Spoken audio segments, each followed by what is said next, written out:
coming out of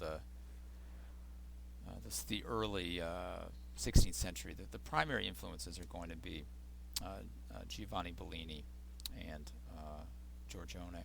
And I've already mentioned the young Titian, because that's the likely author for the Pastoral Concert. Let's look at that just one more time. When we look at the Pastoral Concert, it's very clear that that Titian is drawn some important lessons from the elusive and enigmatic and ambiguous mode in which Giorgione worked.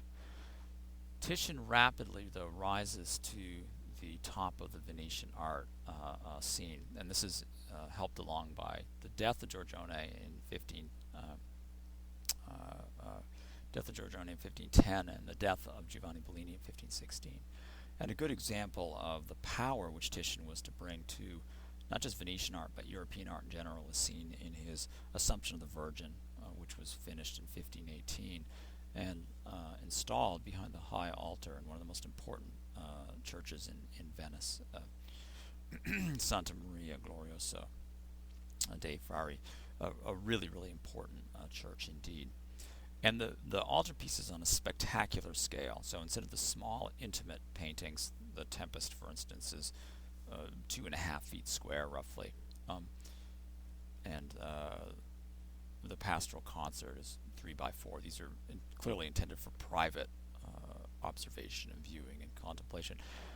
Titian shows that he's not just able to create small pieces in the Giorgionesque mode or large altarpieces in the Bellini-esque mode, but that he transcends essentially the limitations of the Sacra Conversazione by creating an altarpiece with a new sense of the dynamic. So there's a very strong feeling of motion, right, lifting up through the gestures and hands and eyes, lines of sight and what have you of all the participants. The sense of motion, the sense of energy, of course, that dynamism elevated by the contrast of light and dark. We can see the ways in which flickering highlights, right, the infinitely subtle gradations between light and dark that are present really throughout the picture, culminating in this celestial vision above. The painting really caused a stir and indeed continued, I think, to influence the nature of Italian painting and painting in general, as it ushered in a new sense of motion, energy, and emotional affect, propelled primarily by the quality of light. And it's worthwhile, I think, to compare this roughly to the achievements of Michelangelo in the Sistine Chapel ceiling, where Michelangelo's sculptural nudes focus primarily on a kind of three-dimensionality of solids, and light is not really given a whole lot of room to move. Here, Titian is not worried about kind of sculptural dynamics in terms of creating tension-filled forms the way that Michelangelo does, but instead wants to use those forms essentially as almost like models for the light to play upon, right, and to be clad in gorgeous saturated red garments and so forth. So in many ways, Titian and Michelangelo, I think, form the foundations of a style that we'll come to know as Baroque. That continues in his second spectacular altarpiece for the Church of the Frari, the Pesaro Madonna, where we see a composition dominated by strong diagonal and massive colossal architectural features, though the disposition of the figures is relatively static and what we might say a kind of Renaissance style. The focus again is on power, dynamism, a slightly off-center composition, focus on diagonals, all kinds of types of qualities that, again, as in the previous painting of the Assumption of the Virgin, point toward a different paradigm in art in general, not just painting.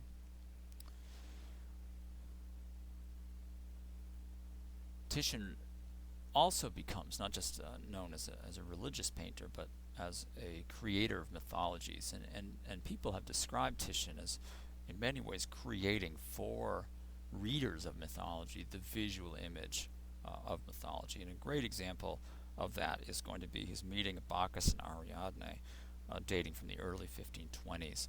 And this is a painting that fit in with a series in the palace, essentially, of Alfonso d'Este, the Duke of Ferrara, who commissioned paintings from important artists of the time, pagans, with pagan subject matter, to decorate his palace. He ultimately really settles on Titian, and as we saw with Bellini's Feast of the Gods, pretty much allows Titian to dominate this series. So we get that first contribution from Bellini. He tried to get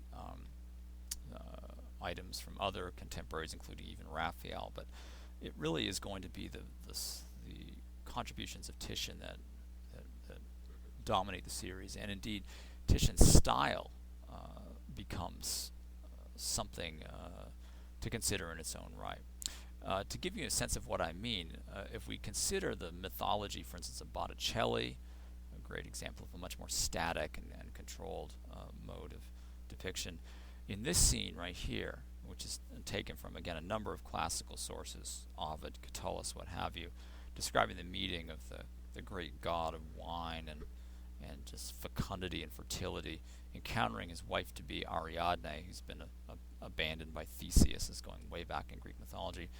We see him accompanied by an extraordinary crew of followers, right, satyrs and what have you, wielding all kinds of things, like, for instance, parts of livestock that they've torn apart in their Bacchic frenzy. We see this individual here wrapped up in snakes, a clear allusion to the famous Laocoon, the statue that actually has been unearthed in Rome in 1506. This little satyr right here is towing along the head of a calf. You see this dog barking at this, wondering what's going on here. These wonderful leopards right here pulling the chariot of Bacchus, probably taken from Alfonso's own private zoo. Again, the form of Bacchus leaping out of his chariot. This is actually very rare in Western art, to see somebody jumping like that in painting, unsupported by anything. Right? The sense of movement, of course, the fluttering drapery, the poetic aspect of it as these eyes meet right here is really quite remarkable. And it's clear to me that Titian is, again, trying to create this new visual language for mythology, and in a very real sense doing it in opposition or comparison with especially his great rival further south in Rome, and that, of course, is Michelangelo.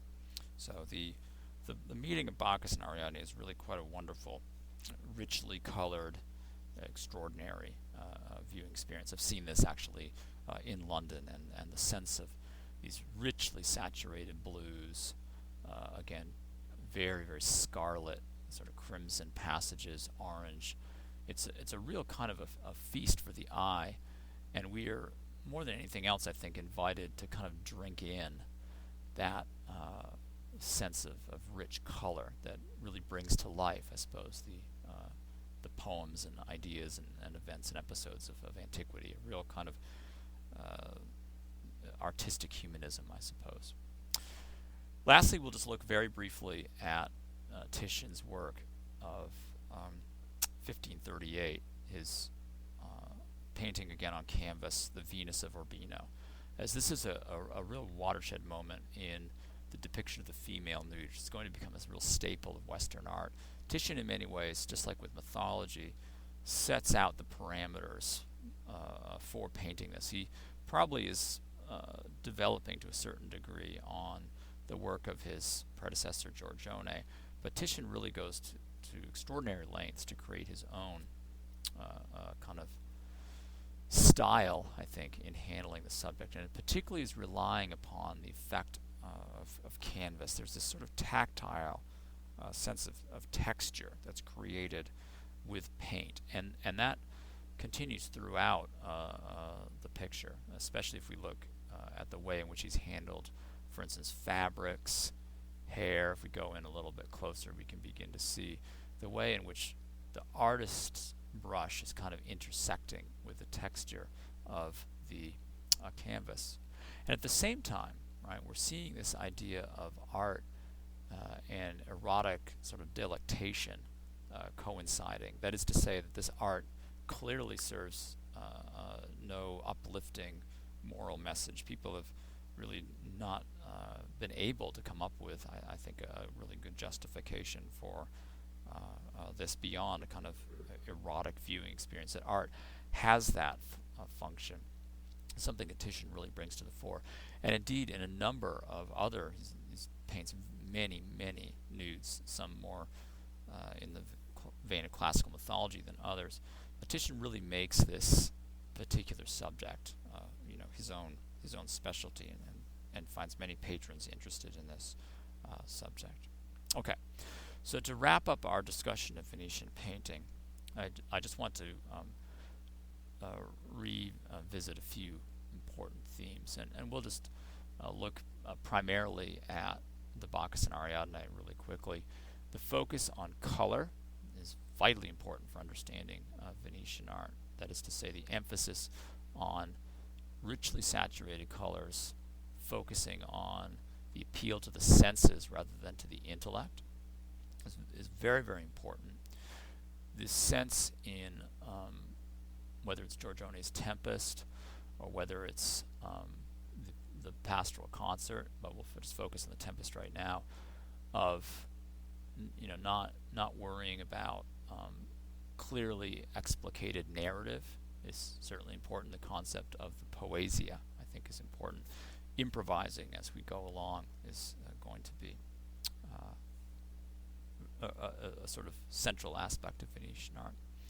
The lack of interest in accurate depiction of the human figure, as opposed to just simply creating an emotional climate, I think is important.